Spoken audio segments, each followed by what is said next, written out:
الحمد لله رب العالمين والصلاة والسلام على سيد المرسلين والعاقبة للمتقين أما بعد فأعوذ بالله من الشيطان الرجيم بسم الله الرحمن الرحيم رب اشرح لي صدري ويسر لي أمري واحلل عقدة من لساني يفقه قولي رب زدنا علما اللهم فقهنا في الدين اللهم وفقنا لما تحب وترضى رب يسر ولا تعسر وتمم بالخير اللهم صل على محمد وعلى آل محمد صلی اللہ علیہ وسلم۔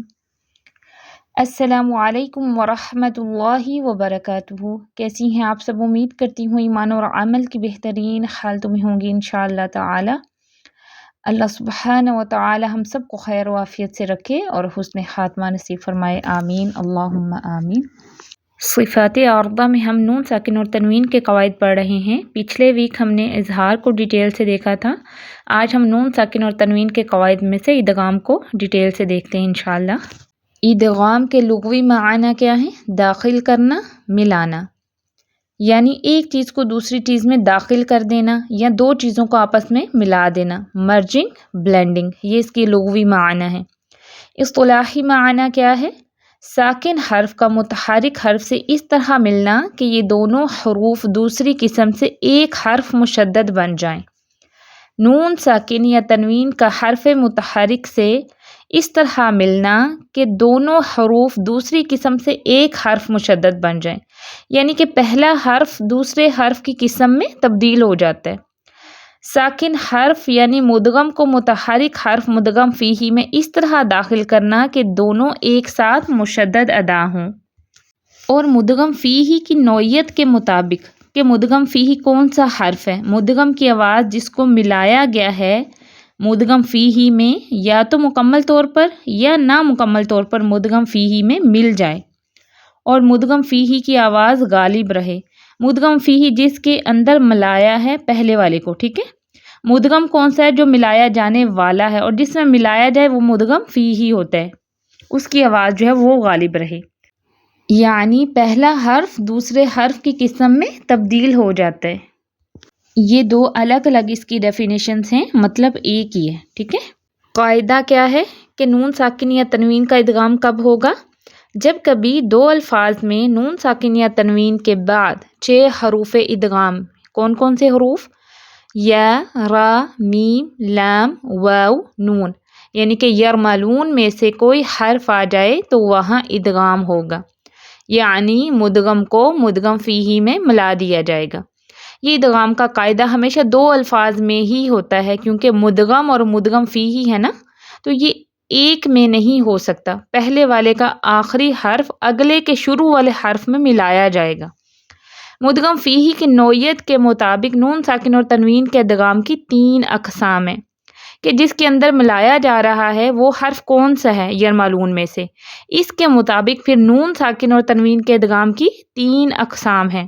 نمبر 1 ادغام تام بالغنہ، نمبر 2 ادغام ناقص بالغنہ، نمبر 3 ادغام تام بلا غنہ۔ یہ آپ ڈیٹیل جو ہے یہ نوٹ ڈاؤن کر لیں، پک میں آپ کو نہیں ملے گی، آپ ساتھ ساتھ نوٹس بنانے شروع کریں۔ سب سے پہلے ادغام تام بالغنہ کو دیکھتے ہیں، کمپلیٹ مرجنگ ود نیزلائزیشن۔ اس کو ادغام تام بالغنہ یا ادغام کامل بالغنہ بھی کہا جاتا ہے، یعنی غنہ کے ساتھ مکمل ادغام۔ تام یا کامل کا مطلب ہوتا ہے مکمل، کمپلیٹ، اور بالغنہ کا مطلب ہے غنہ کے ساتھ کہ مدغم کا مدغم فیہ میں مکمل ادغام کرنا، پوری طرح ملا دینا۔ جب نون ساکن یا تنوین کے بعد حروف یرملون میں سے نون یا میم میں سے کوئی حرف آ جائے، یعنی جب مدغم فیہ نون یا میم ہوں تو نون ساکن یا تنوین کی آوازوں کو غنہ کے ساتھ مکمل طور پر ان میں ملا دیا جائے گا، مدغم کی اپنی آواز باقی نہ رہے گی۔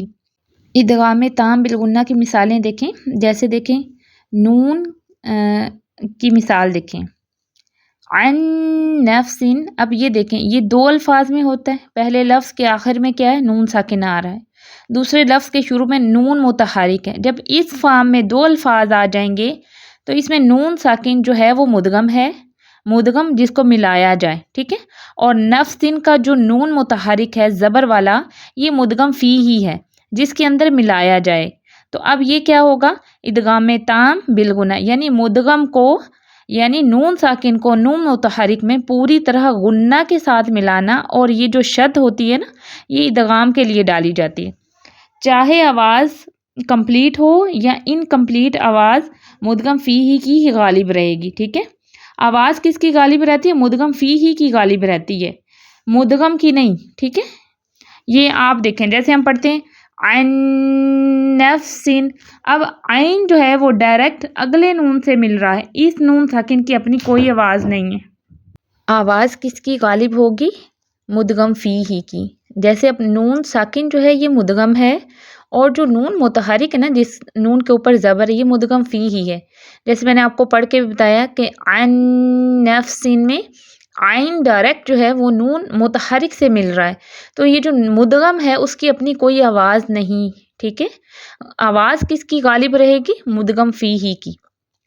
اب جیسے میم کی مثال دیکھیں، میم نوسن، اب اس میں بھی کیا ہے؟ نون ساکن کی آواز نہیں آئی، یہی ادغام تام بالغنہ ہے، کمپلیٹ مرجنگ ہے، ٹھیک ہے۔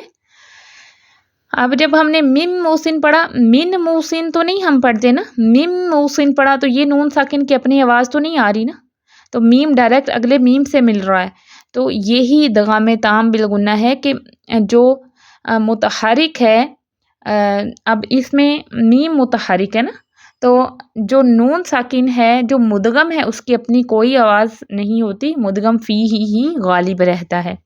باقی مثالیں ہم انشاءاللہ ایک ہی دفعہ پریکٹس کرتے ہیں، آگے دیکھتے ہیں ادغام ناقص بالغنہ کو دیکھتے ہیں۔ نمبر 2 پہ ہے ادغام ناقص بالغنہ، انکمپلیٹ مرجنگ ود نیزلائزیشن۔ ناقص مطلب کیا ہے؟ نامکمل، ادھورا یا نقص کے ساتھ، اور بالغنہ کا مطلب ہے کہ غنہ کرتے ہوئے، ٹھیک ہے۔ نام کا مطلب سمجھ آیا؟ ناقص کا مطلب نامکمل، ادھورا یا نقص کے ساتھ، اور بالغنہ کا مطلب ہے کہ غنہ کرتے ہوئے۔ اب یہ کب ہوتا ہے؟ جب نون ساکن یا تنوین کے بعد یرملون میں سے نون میم تو نکل گئے ہیں نا، اب یرملون میں سے واو یا ان دونوں میں سے کوئی حرف آ جائے تو نون ساکن یا تنوین کی آواز ان حروف میں نامکمل طریقے سے ملتی ہے۔ مدغم جو ہے اس کی اپنی آئیڈینٹی باقی رہتی ہے، پوری طرح وہ مدغم فی ہی میں نہیں گھل جاتا، ٹھیک ہے۔ اس میں نون ساکن کا اپنا غنہ باقی رہتا ہے۔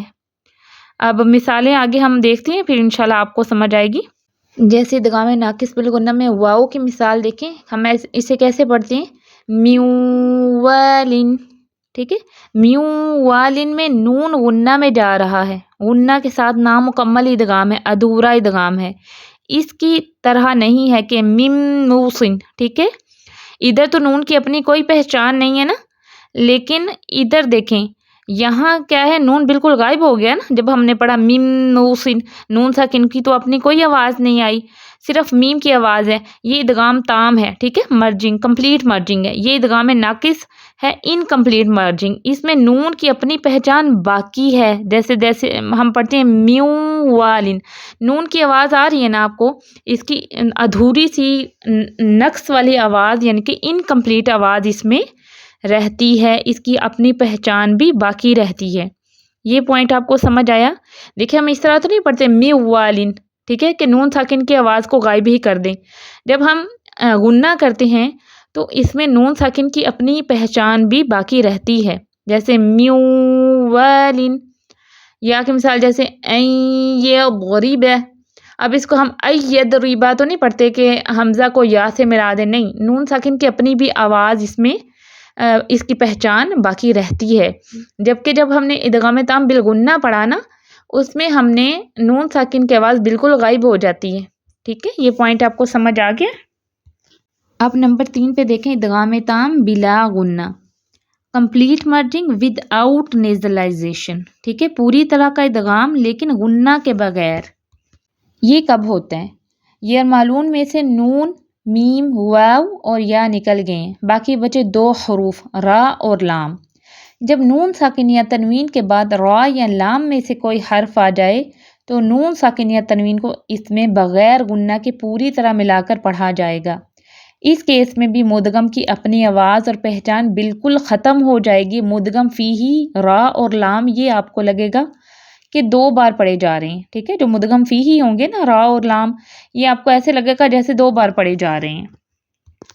جیسے مثال کے طور پر دیکھیں، را کے مثال دیکھیں، من ربہم، اب اس کو ہم من ربہم تو نہیں پڑھتے نا، من ربہم، تو اس میں میم جو ہے وہ را سے مل رہا ہے، اس میں بھی نون ساکن کی اپنی کوئی پہچان باقی نہیں رہتی، آواز غالب کس کی ہے؟ مدغم فی ہی کی۔ اس میں مدغم کون سا نون ساکن ہے اور را جو ہے یہ مدغم فی ہی ہے، ٹھیک ہے۔ تو اس میں بھی کمپلیٹ مرجنگ ہے لیکن غنہ کے بغیر، اس میں غنہ نہیں کرتے ہم۔ اور ادغام تام بالغنہ میں یہ بھی کمپلیٹ مرجنگ ہوتی ہے، یعنی کہ نون ساکن کی اپنی کوئی آواز نہیں ہوتی، لیکن یہ غنہ کے ساتھ ہم ادغام کرتے ہیں۔ اور ادغام ناقص بالغنہ میں دیکھیں کہ اس میں نون ساکن کی اپنی بھی آواز یا اپنی پہچان ادھوری سی باقی رہتی ہے، جیسے میو والن، ٹھیک ہے، ہم کمپلیٹ مرجنگ اس میں نہیں کرتے۔ تام کا مطلب یہ ہوتا ہے نا مکمل یا کمپلیٹ مرجنگ کرنا، اور ایک میں بالغنہ غنہ کے ساتھ ہو رہا ہے اور ایک بلا غنہ یعنی کہ غنہ کے بغیر۔ را اور لام میں غنہ کے بغیر ادغام ہوگا اور نون اور میم میں غنہ کے ساتھ ادغام ہوگا، یعنی کہ ان 4 حروف میں کمپلیٹ مرجنگ ہوتی ہے، 2 میں غنہ کے ساتھ اور 2 میں غنہ کے بغیر۔ لیکن ادغام ناقص بالغنہ میں غنہ تو ہے لیکن نقص ہے، یعنی کہ کمپلیٹ مرجنگ نہیں ہے، انکمپلیٹ ہے، نون ساکن کی اپنی پہچان بھی باقی رہتی ہے۔ چلیں ان کی پریکٹس کر لیتے ہیں۔ اعوذ باللہ من الشیطان الرجیم، بسم اللہ الرحمن الرحیم۔ ادغام تام بالغنہ کی پہلے مثالیں دیکھیں، عن نفس لن يصبر خير نزلا يومئذ ناعمة، میم کے دیکھیں، من موص ممن منع عدو مبین نصیب مما۔ ادغام ناقص بالغنہ کی مثالیں دیکھیں، واو کی دیکھیں پہلے، میوال میورق حبا ونباتا نوح وعاد۔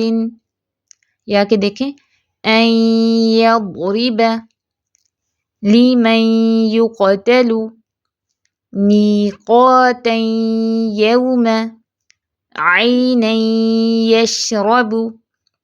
ادغام تام بلا غنہ کی مثالیں دیکھیں، را کے دیکھیں، من ربہم من رسول، اس کو من ربہم نہیں پڑھنا، را پہ کیا ہے تشدید ہے اور اس میں 2 را چھپی ہوئی ہیں، ایک ساکن اور ایک متحرک، تو پراپر ٹائم دینا ہے آپ نے۔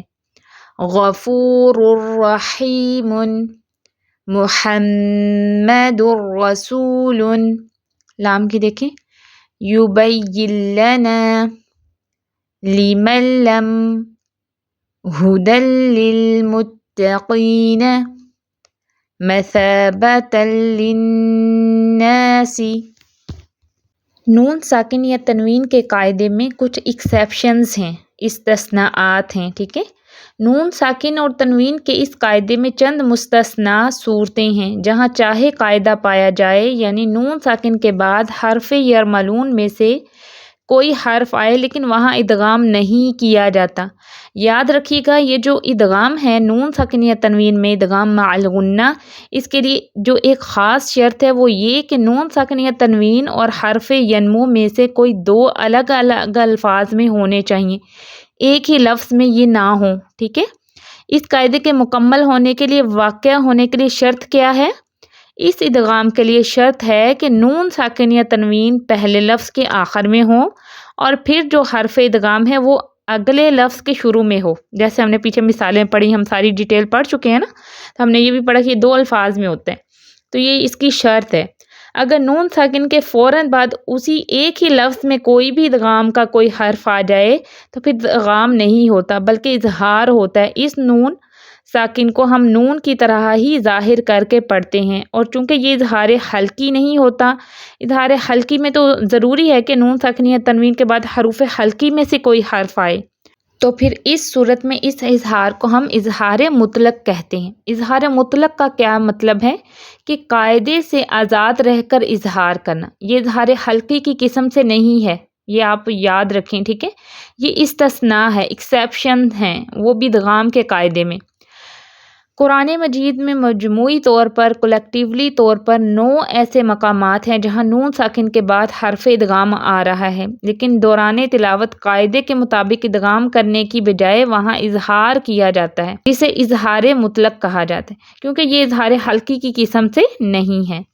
اب ان 9 مقامات یعنی کہ ایریاز یا آیات کی ڈیٹیل، ان میں سے 6 الفاظ یعنی 9 میں سے جو 6 الفاظ ہیں وہ ایک لفظ کی صورت میں آئے ہیں، جہاں ایک ہی لفظ میں نون ساکن کے فوراً بعد حرف ادغام ہے، لیکن قرات امام حفص عن عاصم من طریق شاطبیہ کے تحت وہ طریقہ تلاوت جن کو ہم فالو کرتے ہیں نا، ہم امام حفص کی روایت پڑھ رہے ہیں نا، پیچھے شروع میں جب ہم نے سٹارٹ کیا تھا کورس تو ہم نے پڑھا تھا، ایک چین پڑھی تھی کہ ہم کس کے طریقے کو فالو کر رہے ہیں، قواعد پڑھ رہے ہیں، تو وہ امام حفص عن عاصم من طریق شاطبیہ ہیں، ٹھیک ہے؟ ان کے تحت ہم یہ طریقہ تلاوت جو ہے ان کو فالو کریں۔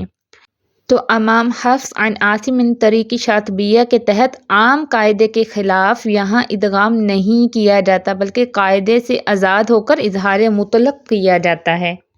9 مقامات پر یا 9 جگہوں پر یہ قاعدہ جاری نہیں ہوتا، ان میں سے یہ 6 الفاظ جو ہیں وہ حسب ذیل ہیں۔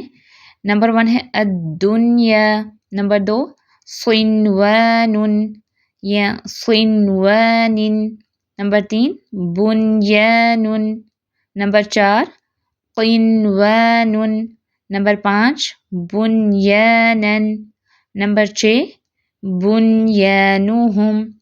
اب ان شیپس کے اندر، ان فارمز کے اندر یہ 6 آیات میں 6 جگہ پہ استثناءات ہیں، ایکسیپشنز ہیں۔ اگر نون ساکن کے بعد حرف ادغام ہے لیکن ایک لفظ میں ہونے کی بنا پر ان میں ادغام نہیں بلکہ اظہار مطلق ہوگا، ٹھیک ہے؟ ایک رائے تھی کہ ان مقامات پر 6 جو مقامات ہیں، اظہار کرنے کی وجہ یہ ہے کہ اگر ادغام کیا جائے تو لفظ کے اصل معنی سمجھنے میں الجھاؤ یا ابہام یا کنفیوژن پیدا ہونے کا اندیشہ ہے۔ علماء کہتے ہیں ایک رائے ایسی ہے کہ یہاں پہ اظہار کرنے کی وجہ یہ ہے کہ اگر اظہار نہ کیا جائے اظہار مطلق تو لفظ کو سمجھنے میں آیت کا جو پورا مفہوم ہے، انڈیکس میننگ ہے، اس میں ایک کنفیوژن پیدا ہو سکتی ہے۔ اب 9 مقامات میں سے 6 مقامات جو ہیں وہ ایک لفظ میں آئے ہیں، جبکہ باقی 3 الفاظ جو 2 الفاظ کی صورت میں آئے ہیں وہ یہ ہیں۔ نمبر 7 پہ دیکھیں یاسین والقرآن الحکیم۔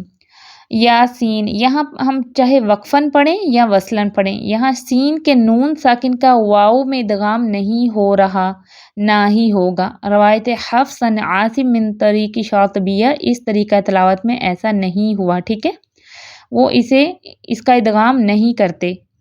اب اگر ہم اس کو کھول کر پڑھیں یاسین تو آگے نون ساکن کے بعد واو پڑھا جا رہا ہے نا، لیکن پھر بھی یہاں پہ ادغام کا قاعدہ جاری نہیں ہوگا، یہ مستثنیٰ صورت ہے، ٹھیک ہے؟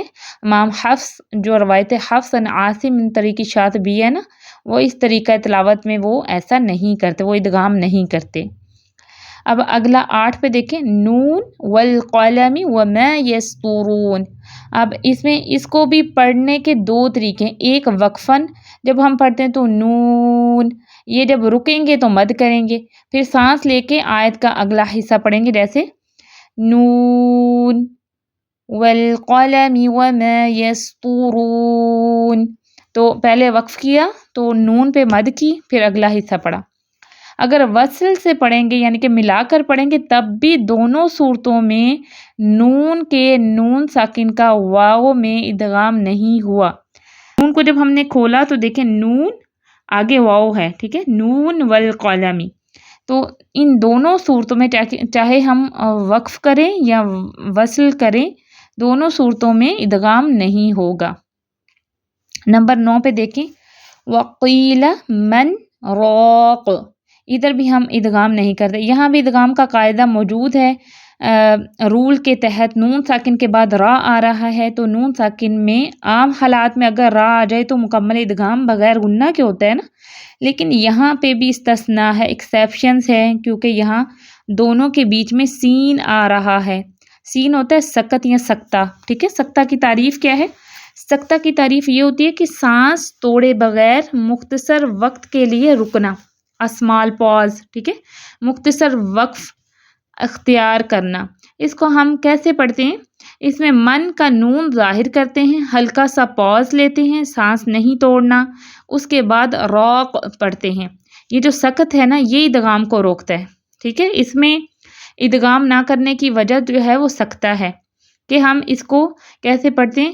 وَقِيلَ مَنْ رَاقٍ، یعنی کہ ہم سانس نہیں توڑتے، اسمال پاز یعنی کہ مختصر سا وقفہ لیتے ہیں، اس کے بعد پھر ہم کنٹینیو کرتے ہیں۔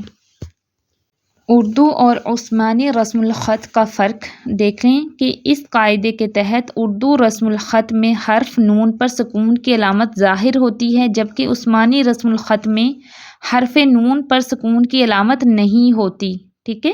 اسی طرح اردو رسم الخط میں تنوین کی دونوں حرکتیں ساتھ ساتھ ہوتی ہیں، جبکہ عثمانی رسم الخط میں تنوین کی دونوں حرکتیں آگے پیچھے ہوتی ہیں۔ اب اس میں دیکھیں جو اردو رسم الخط ہے، یعنی کہ جو انڈو پاک مصحف ہے، پاکستانی مصحف ہے، اس میں نون ساکن کی علامت آپ کو نظر آئے گی، سکون کی علامت ظاہر ہوتی ہے۔ جیسے یہ من پہ دیکھیں نون ساکن کی علامت موجود ہے، جبکہ عثمانی رسم الخط میں دیکھیں نون پہ کوئی حرکت نہیں ہے، ٹھیک ہے، لیکن یہ نون ساکن ہے۔ یہ تھوڑا رسم الخط کا فرق ہوتا ہے۔